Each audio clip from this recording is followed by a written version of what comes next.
KL Publications presents One Mic by Ryan C. Sanders. David Holmes had always been a quiet observer, watching life unfold with a mix of curiosity and caution. Growing up in a neighborhood that pulsed with the energy of survival, he saw the dualities that shaped the world around him: good versus evil, poverty versus wealth, love versus indifference. And in the chaos of it all, he decided early on that he would be a man of integrity regardless of the choices he faced. He was raised by his grandmother, a woman who had known hardship in every sense of the word. She taught David that the world would not always offer him easy decisions, but it would always provide him with choices. It ain't the easy road that defines a man, she would say, her voice steady like a stone. It's what he chooses when the world gives him nothing but hard options. David kept those words, but as he grew older, he realized that the choices before him weren't always as clear-cut as his grandmother had made it sound. Life was full of gray areas, where doing the right thing wasn't always obvious, and the line between integrity and compromise blurred more often than he'd like to admit. The neighborhood where David lived was a tough one. He had lost friends to the streets, some to violence, others to slow decay of addiction or quick grab of greed. Still, he stayed focused on his goals. He worked hard in school, avoided the traps that had claimed so many around him, and stayed out of trouble. But even with his moral compass set toward what was right, David often found himself wrestling with choices that felt like they were designed to trap him up. The awakening. It was during his college years that David's understanding of the world began to expand. He started to see the invisible system at work, the economic structures that kept his people down, the subtle manipulations in the media and politics that conditioned minds to accept injustice as a norm.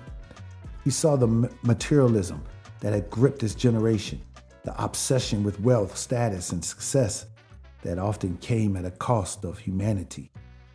One night, after a particularly intense sociology lecture, David found himself walking home alone, lost in thought. His mind was racing with questions about the world and his place in it. How could he, just one man, live with integrity in a system that seemed so rigged against him and his community? How could he fight back without losing himself in the process? As he walked, he found himself staring at the grass by the side of the road. There was something alive in it, something peaceful and resilient. He stopped and bent down, running his fingers through the blades, feeling the coolness of the earth beneath them. It was then that the words came to him, clear and undeniable. There's life in the grass when you stare at it. There's living in the trees when you glare at it. It's like the sky come alive if you're looking through your eyes and realize you decide. He stood up, the weight of those words settling into his bones. You decide. In that moment, he realized that no matter how complex the world became, no matter how many dualities he faced, the power to choose his path rested within him. He could decide to remain true to his values, to live with integrity, no matter what obstacles were thrown his way. The struggle for integrity. Over the years, David was tested in ways he had never anticipated. The corporate world, where he had found a job after graduating, was rife with opportunities to compromise his ethics for personal gain. He watched his colleagues climb the ladder by cutting corners, lying to clients, and stepping on the backs of others.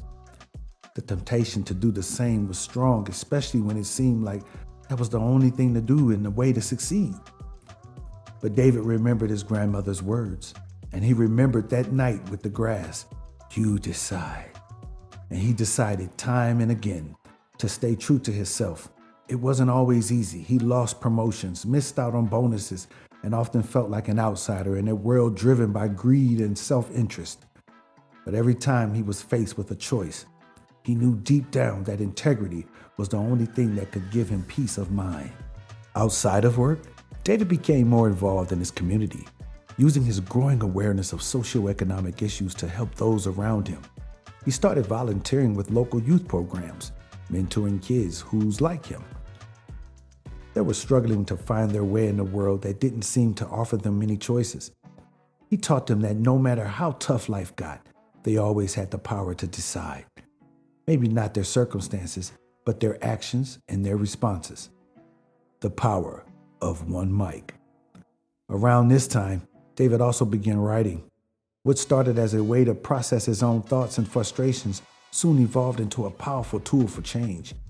Inspired by artists like Nas, who used their platform to speak truth to power, David began crafting lyrics that challenged the status quo, called out injustice, and celebrated resilience in the face of adversity. His most potent piece, titled One Mic, became a personal anthem. It was a reinterpretation of Nas's Ionic track.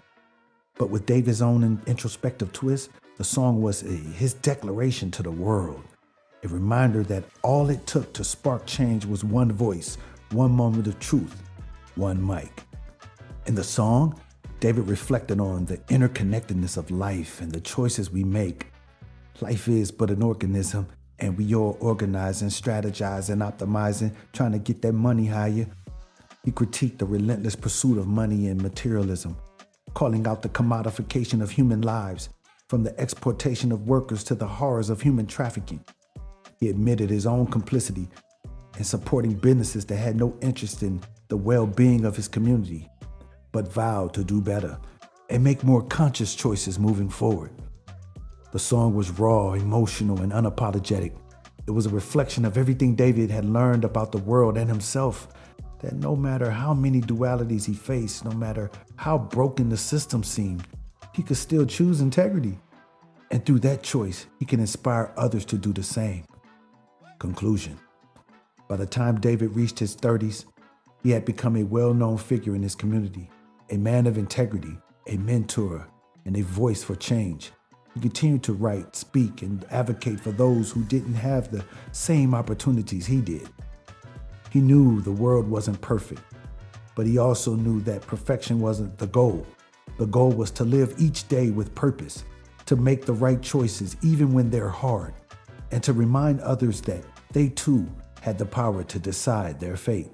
In the end, all David needed was one mic, one moment of clarity, one decision to stay true to himself, and that, he realized, was enough to change the world. Thank you for listening. Please subscribe.